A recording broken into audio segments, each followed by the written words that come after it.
Hi, I'm Phyllis from southernfrugal.com. We're going to have some potato dumplings and we're going to put those on top of some beef stew. So the first thing that has to happen is we have to cook that beef stew. Now I've got about a pound of beef and I'm going to tenderize it, and then hopefully I'll be able to cook it in about an hour. So, well, I've actually already tenderized it. Since I've got about a pound of meat, I added 1 teaspoon of this type of tenderizer, and the tenderizer is bromelain, which is made from that little center core of pineapple. So it's an enzyme that kind of eats up the, I don't know, connecting tissue or something. Anyway, it definitely works to make meat tender, and that way it cooks faster. All right, so I've got about 2 tablespoons of oil heating up in my little pot here, and I'm going to dump 2 tablespoons of just all-purpose flour in with that beef stew, and just sprinkle it all around and get that meat coated with the flour.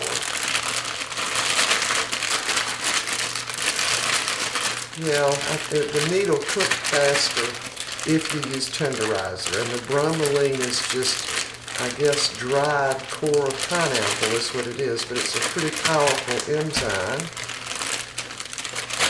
but it's natural, and it also has salt in the tenderizer, so therefore I'm not going to salt the meat.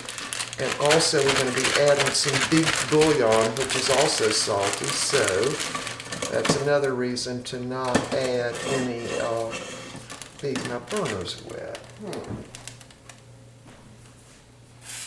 There. Okay. Yeah, it's wet.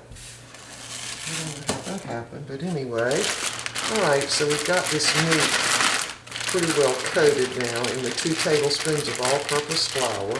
And again, no salt because I use tenderizer. Okay, that's hot by now, so we're just going to dump that in. We're going to get this good and brown, and then as soon as that happens, we'll be back.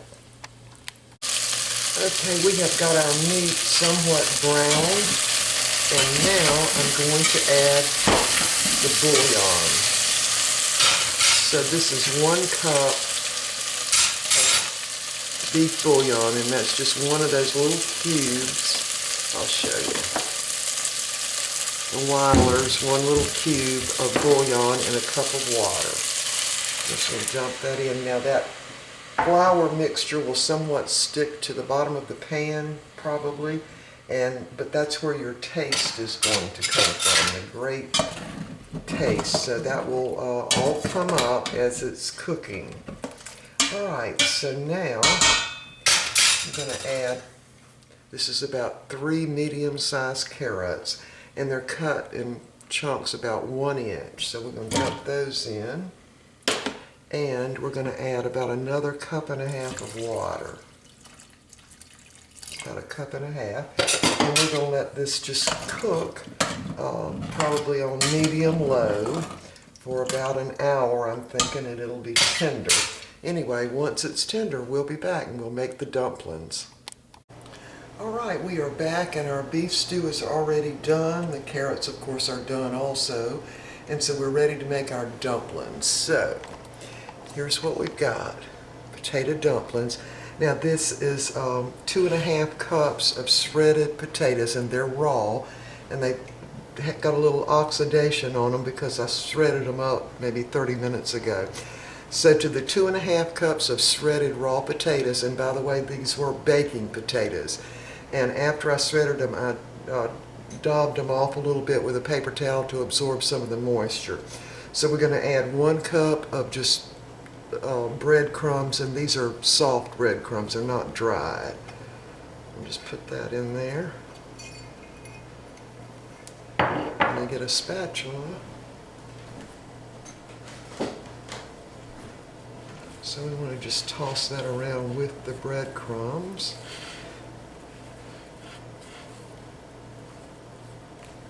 That ought to be good enough. All right, so to this mixture we're going to add, I'm going to end up using my hands, I'm sure. we're going to put in a tablespoon of fresh chopped parsley. Just sprinkle that around. And a tablespoon of just minced onions, just enough to barely flavor it. And half a teaspoon of salt, sprinkle that all around. And a tablespoon of all-purpose flour. I'm just going to dump that out in my hand so I can sprinkle it around. And then we're just going to mix that up a little bit.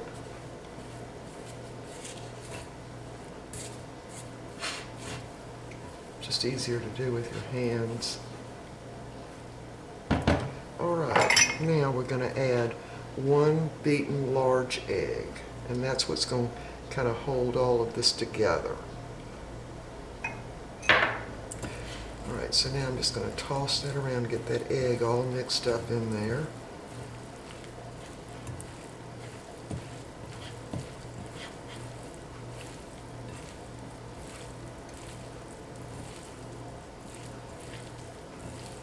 Alright, that ought to do it. Get that off my hands a little bit. Now we're going to have some cooked kale with this. And all I did was add a little bit of salt and just a slice of butter. Hold on a minute.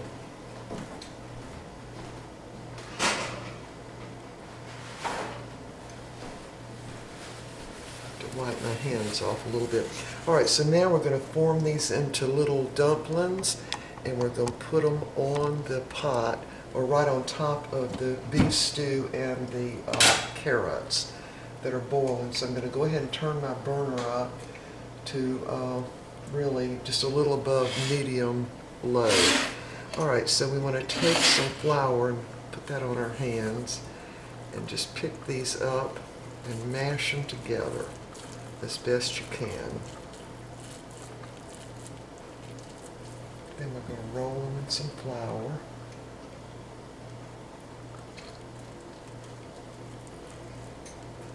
Kind of like that. Put them right on top there. Actually, I'm going to put a little more flour in my potatoes.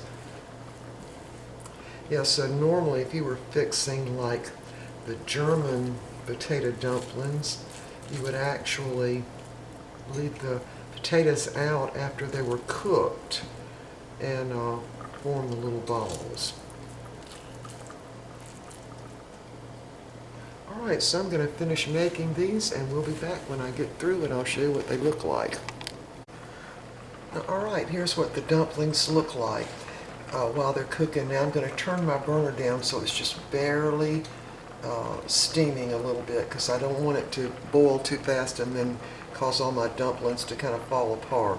So we're going to put the lid on this and steam them for probably, I don't know, 20, maybe even 30 minutes, because remember, the potatoes are raw. So we're just going to leave them here, and they're not on low, just a little above low.